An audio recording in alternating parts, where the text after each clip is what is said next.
Sidney Holmes, 57 ans, s'est mis à pleurer lorsqu'il a été disculpé de crime pour lequel il a passé 34 ans en prison.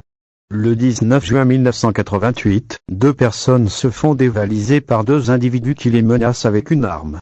Les hommes s'enfuient en voiture. Ils n'ont jamais été identifiés, ni arrêtés. Mais la police a mis la main sur Sidney Holmes, 23 ans, suspecté d'avoir servi de chauffeur dans la fuite des voleurs.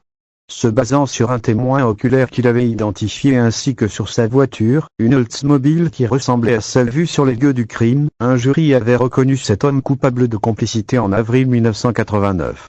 Et le juge l'avait condamné à 400 ans de prison, une peine qui avait surpris même les policiers qui étaient sur l'affaire à l'époque.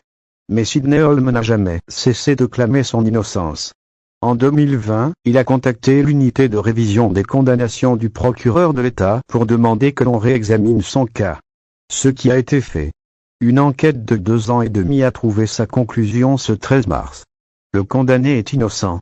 Je n'ai pas de haine. Son identification par un seul témoin n'est pas fiable et les enquêteurs de l'époque avaient ignoré les différences signalées entre son Oldsmobile et celle utilisée par les voleurs. Les procureurs ne pensent pas qu'il y ait eu d'inconduite intentionnelle de la part des témoins ou des forces de l'ordre, car les pratiques et la technologie d'identification se sont considérablement améliorées depuis 1988 et les policiers ont suivi les normes acceptées à l'époque, a déclaré le bureau du procureur dans un communiqué de presse lundi, écrit le Miami Herald. Les méthodes utilisées ne seraient pas des pratiques acceptables aujourd'hui.